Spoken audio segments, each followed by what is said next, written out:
Hello there. It is Wednesday, my droids. Time for Comics with Katarn. We've got 2 issues today, Darth Vader issue number 26 and Dr. Aphra 23. How's it going, Adam Bomber, Dr. Holocron, Jake? You guys got here just in time.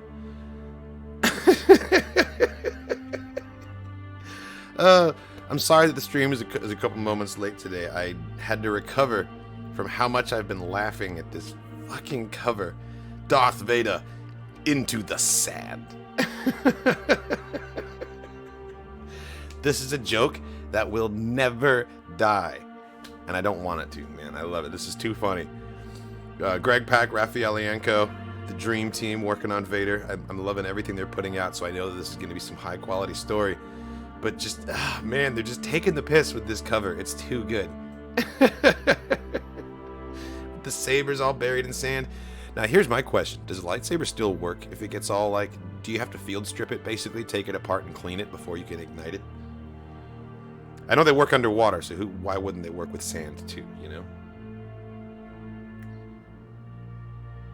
We're joined by the podcast of the Wheels. Hello there. King Joe Ice Star, Mr. Nat Cakes, Henry Lewis. That's just King Joe Star. I don't know why Ice went in there. There was Ice in someone else's name, I think. My brain's just cross-wired today. No loose wire jokes. All right, you guys ready? We're going to read Darth Vader first, and then Dr.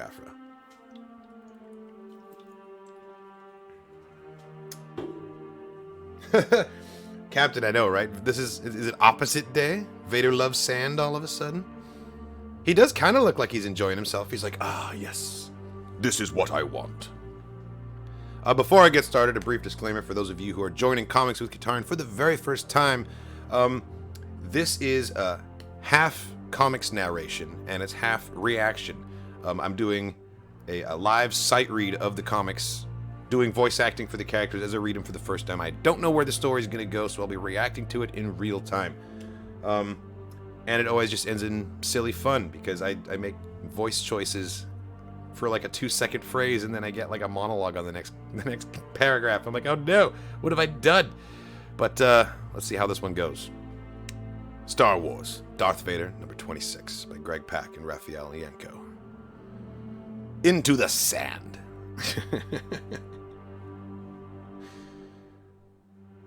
Into the sand. After listening to the plight of Kitster and Wald's community, Darth Vader and Sabe launched an attack against the corrupt Governor Tauntaza, who has been working with Crimson Dawn. The Governor has eluded Darth Vader's grasp twice, escaping to a fortress concealed within an artificial sandstorm. Outraged by this failure, Darth Vader ordered his command ship to target the Governor's flagship should he fail to capture her the 3rd time. Yeah, Vader was already pissed, and now there's sand. Oh man, we're just leaning all the way into it, aren't we? I don't like sand.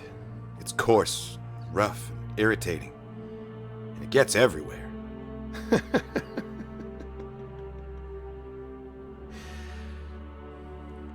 Not like here. Everything's soft and smooth. You are killing me, George. Gabrador 3. My lord, the storm is partially disrupting comm signals. I cannot trace Sabe or any of the other villagers. Perhaps I could... When I require your assistance, I will command it, droid. If it maintains its current velocity, the storm will hit us in 4 minutes and 33 seconds. I recommend that everyone take cover. Except Lord Vader, of course.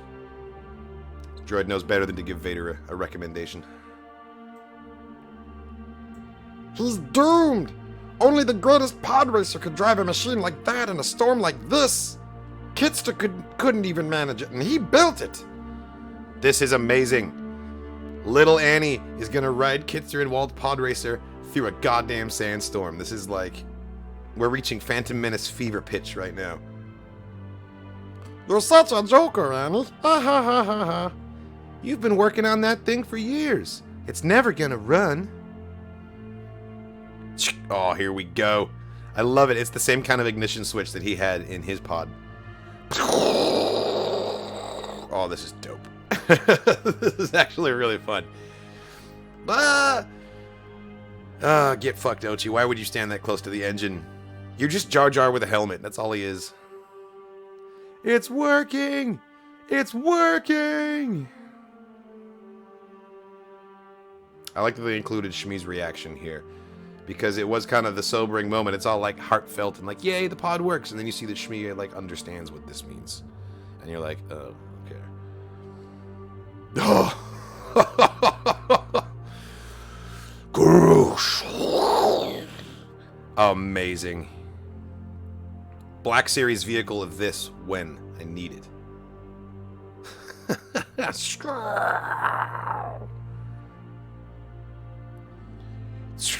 Things are just bouncing off. He's just going crazy. God, what I would love to see this, like, this sequence rendered in, like, Unreal or something. God, trees are just being ripped up by the roots. This artificial sandstorm is so powerful. He's just getting pelted by dust. It's rusting, like, it's like scratching his helmet. Yes, Henry Lewis, the engines are cartoonishly big, and you know what? I'm here for it. The bigger the engines, the more boom boom you got. Ah! Mom! Mom! Annie, it's too much! If you can see the house, go back!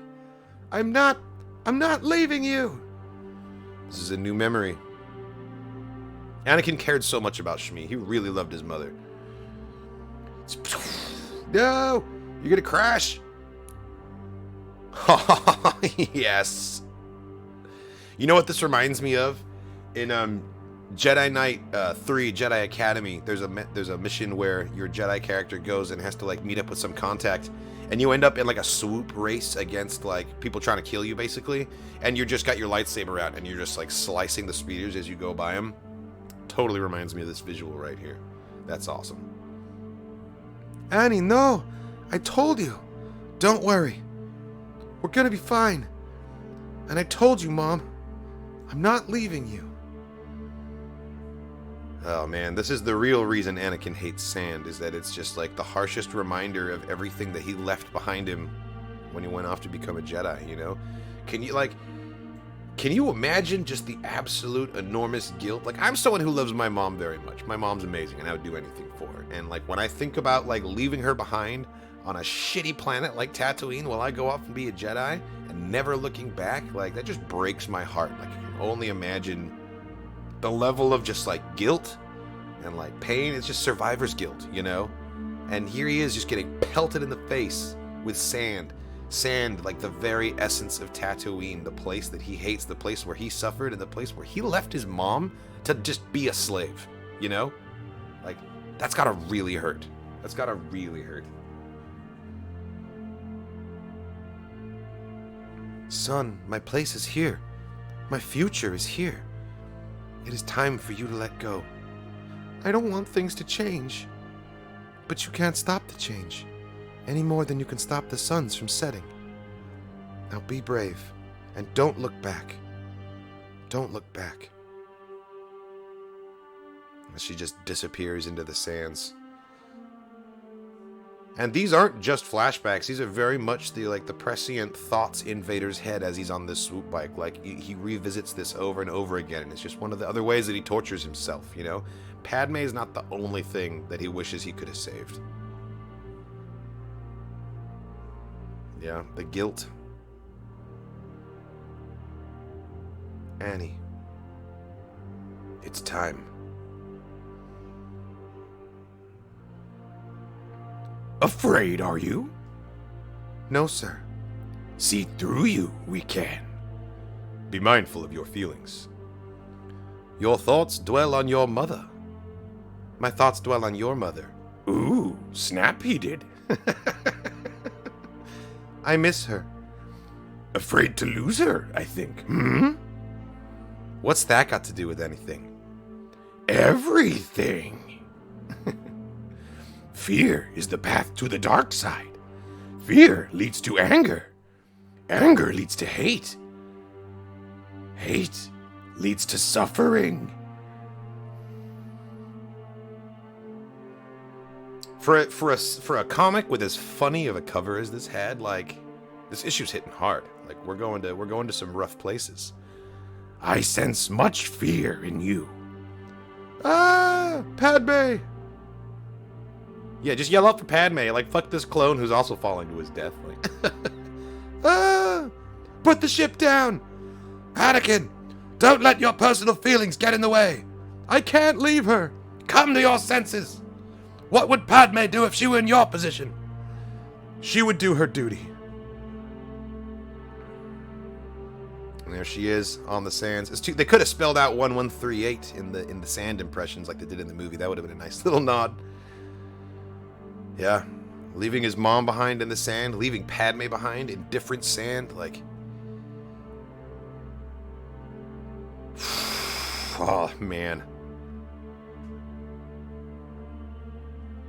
Lord Vader? On my racer? Sabe. Where is Sabe? In the storm. That tank hit her speeder.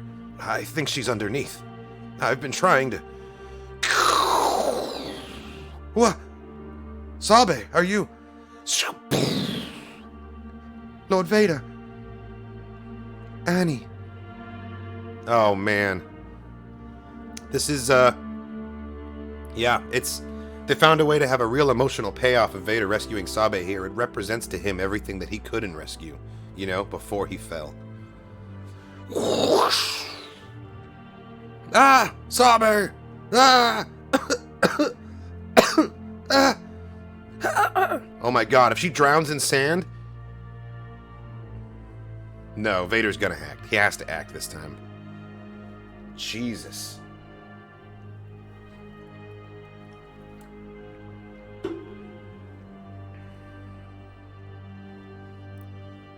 Admiral Piet. Yes, Lord Vader. We are in position as ordered. Target my location with all ventral turbo lasers and fire now. But that would incinerate everyone and everything within... now. Yes, my lord. Now. Damn, Vader is not messing around. Has he ever done that to Piet before? I think he was always kind of hands off. He gave him like a very intimidating promotion, but...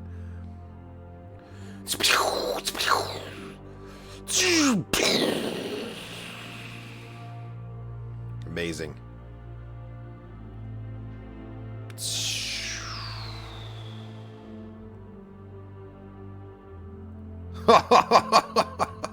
He had everyone climb into the tank and then just like base Delta Zero around. Oh, fuck. The sandstorm is over.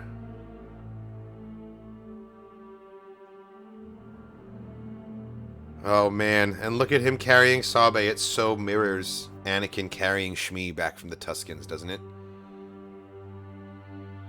Oh man. This was emotionally way more heavy than I thought it was going to be.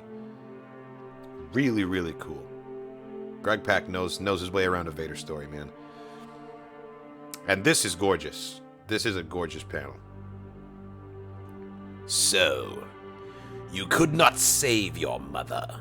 You could not save Padme. But now you think you can.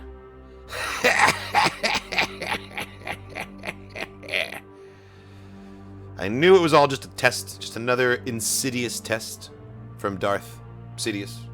Makes sense. This was a killer issue, man. This was great. I really liked this one. Okay, but the Vader Sabe story is not over, and we're going to be continuing with Darth Vader's 27 soon. Not, you know, tomorrow, but soon. Yeah, this was great. And I think, and now that I'm thinking back on the brilliance of this cover, it really, like, your first thought, of course, is going to be the memes, is going to be the jokes, and it's going to make you crack out, make you crack up, but, like, it kind of lulls you into a false sense of, like, knowing what the story's going to be about, and then they just get you with the gut punch. And that's just testament to Greg Pak's writing. Like, honestly, it was very effectively done. I really enjoyed this one. Darth Vader 26. Adam Bomber, Hyperspace Stories. Yeah, I never see it on my list of solicitations, and I know that I'm quite far behind at this point, so I'm probably going to have to do like a special issue of just blazing through all of those. But yeah, no, I'm trying to read all the comics, so it's just, it happens to have slipped by me, but I will definitely get on that. I want to read that one too. All right, switching gears. Star Wars Dr. Aphra, issue number 23. By Alyssa Wong and Minkyu Jung. I'm a big fan of Sanastaros' ship, actually. It's grown on me. I thought it was kind of goofy the first time I saw it, but now it's like... knowing just how, like, Buck Rogers and, like, Space 1999 inspired the Falcon was, this really feels like it's lifted from those same properties, and that's why it really fits in for me, I think. This is going to be a fun issue. Aphra is, like, in dire straits right now. And Sanastaros has assembled the A-team of Aphra's ex-girlfriends, basically. And they just found Magna Tolvin, so I'm super stoked to get into this, because Magna Tolvin is a great character. I'm kind of hoping that we get her in live action someday. If we get Aphra in live action, then we gotta get Magna Tolvin in live action too. And Sanastaros, for that matter. Like, all of these characters are just itching to jump onto the Disney Plus screen. I really get that strong feeling from them. Like, they would all translate so well. The storytelling is so, like, witty and engaging and entertaining. It would be a very different kind of Star Wars story, but I would love it.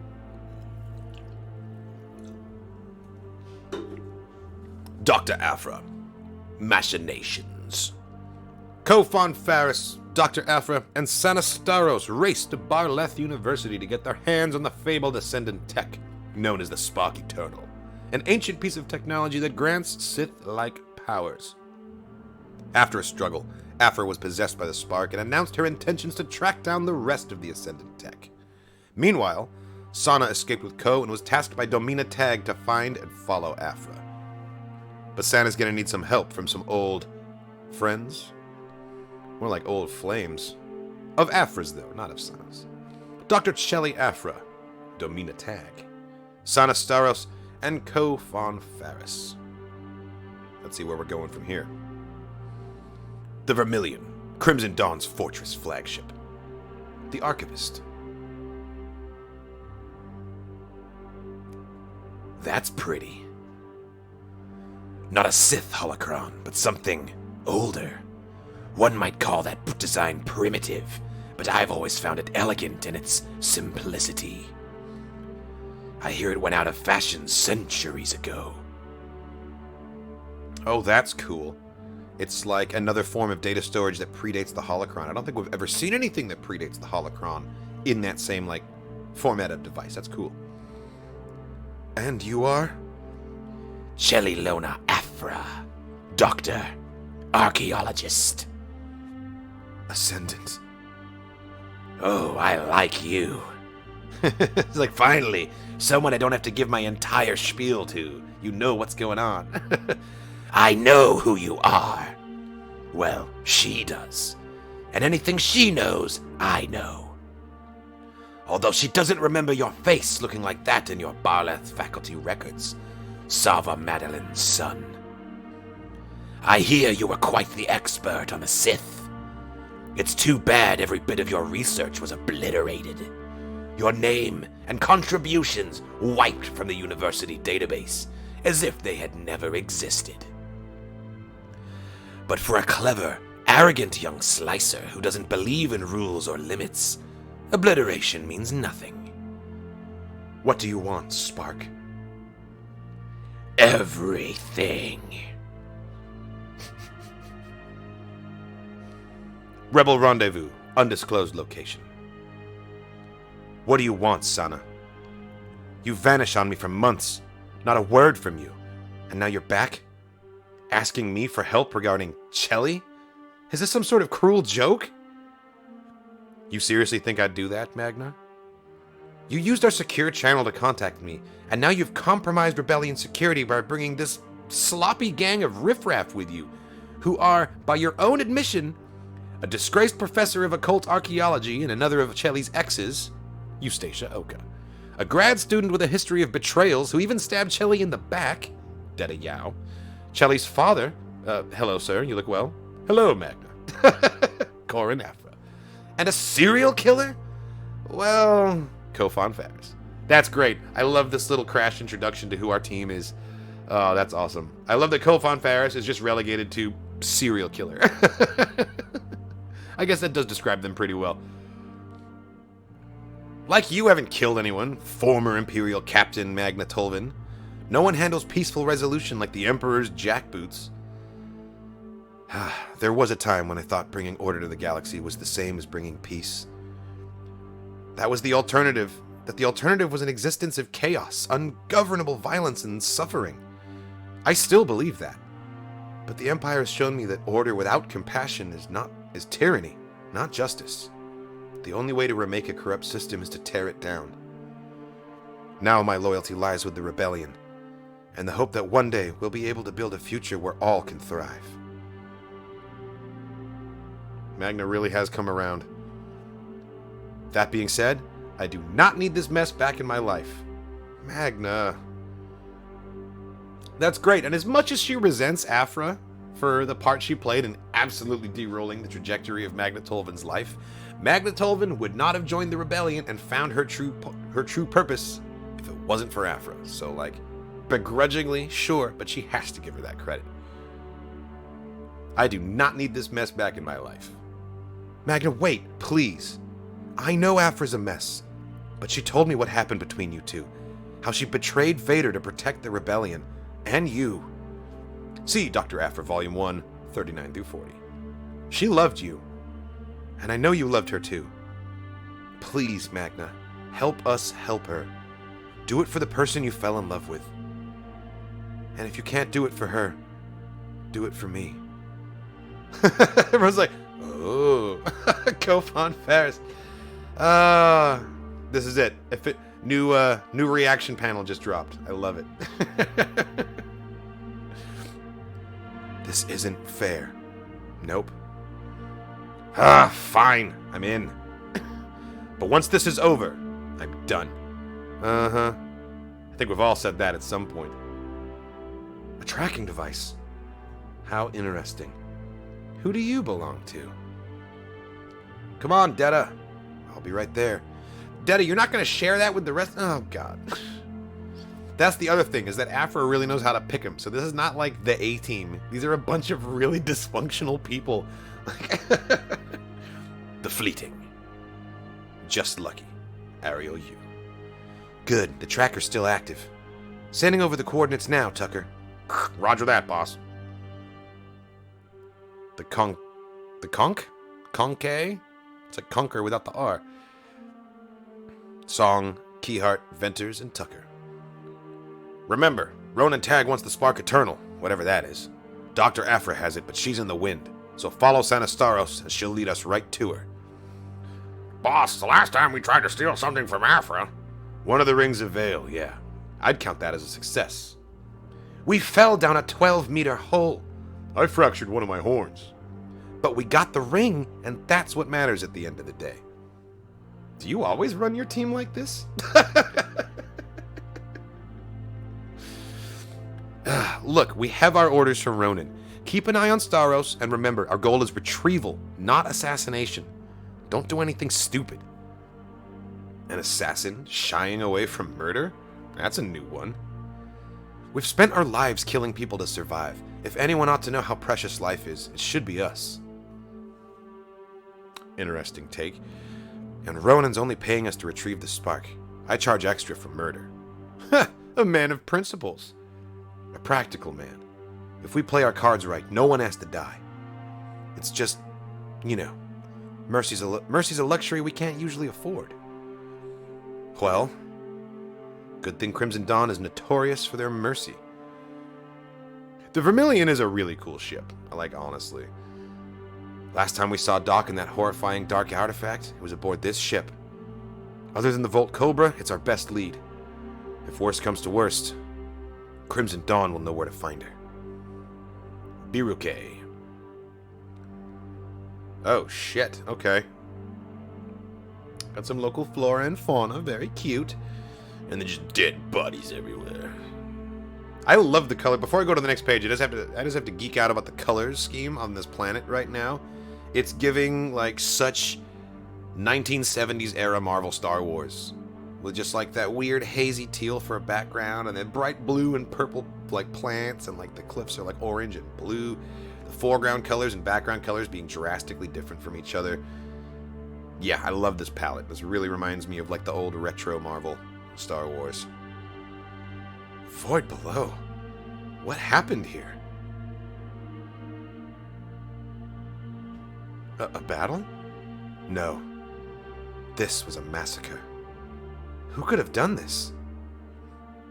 You! The archivist's apprentice.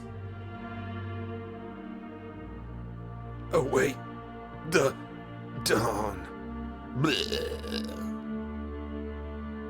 Damn, how hard of a believer do you have to be to, like, spend your last dying effort to draw a little Crimson Dawn logo in the sand? Crimson Dawn. Who the hell is the archivist? And why did he call you their apprentice? It's not like that. The archivist... I've never met anyone with that breadth of knowledge about our old Force cults. She tracked me down. She said she'd read my research on the Ascendant. She made me feel special. Appreciated. She hired me to find the Spark Eternal and bring her any other artifacts of Ascendants that I came across.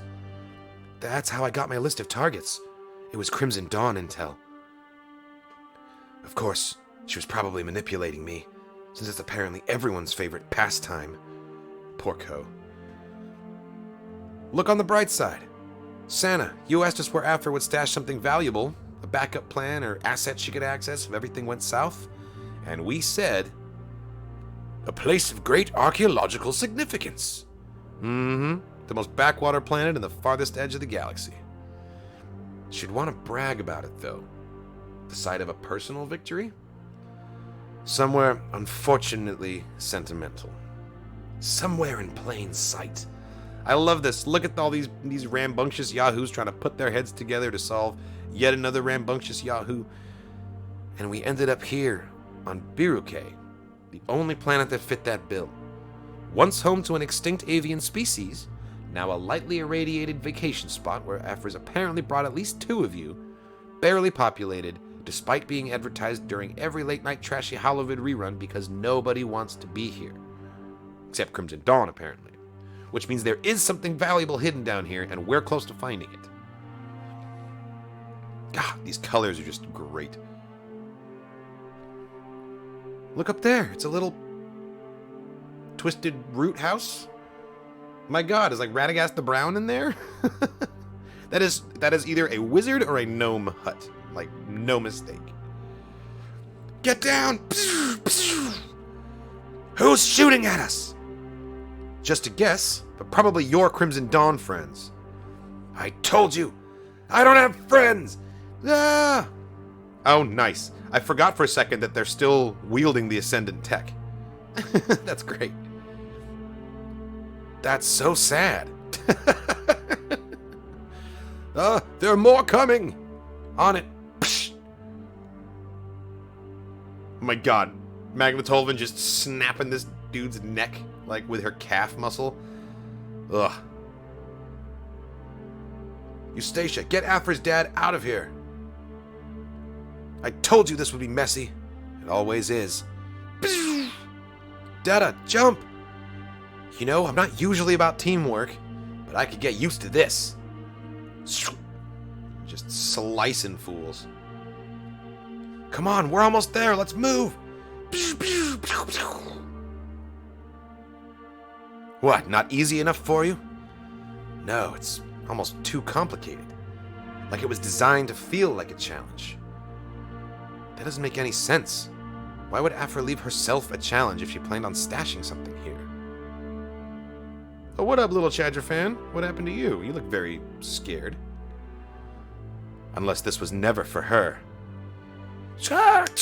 Oh, shit! What the? No, you can't just smash cut away from the... Oh, man. That kind of looks like the weapon that Deda's using, though. But Deda is behind them in this moment, so that's not possible. No, that's totally the same... Okay, what is happening? Please tell me it's not a double cross from within. She never intended to come back. She expected people to follow her. In fact, she was counting on it. Oh, shit. Man, possessed Aphra is terrifying.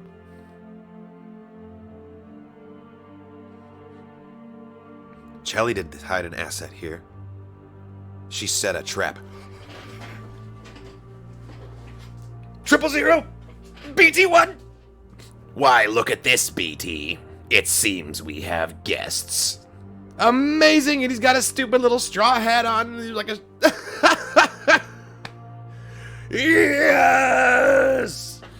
The murder droids are back. Oh my god, I'm so fucking happy, guys. Oh, this is the end? To be continued in Dr. Aphra 24. Murder droids! I'm so happy. Yeah, their vacation gear is amazing, Napcakes. They look like they just walked out of one of the Lego specials. Lego Summer Vacation or something. Oh, that is a brilliant move by Aphra too. I knew they were holding something in reserve here. I'd completely forgotten about the fact that she had started to try and track them down because their location was kept safe and secret. But then the Spark Eternal has that information too. This is too good. This is too fucking good, man. Oh, this was great. Alyssa Wong, Minkyu Jung, you guys killed it on this one. The art also was incredible. Like the way the colors pop on that planet.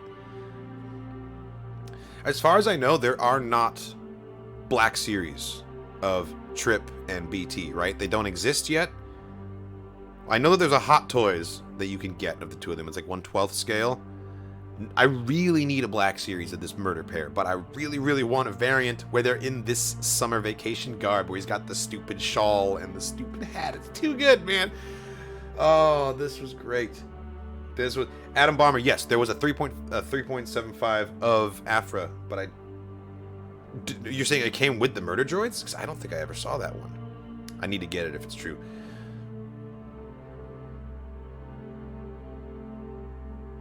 Oh, what is going on in this cover? Is this the Chadravan who just got stabbed in the end of that panel, or is that the? No, that's not. That's the previous. No, that's the previous inhabitant of the Spark Eternal from the flashback when he was the High Priest of the Ascendant Order. That's right. That was awesome.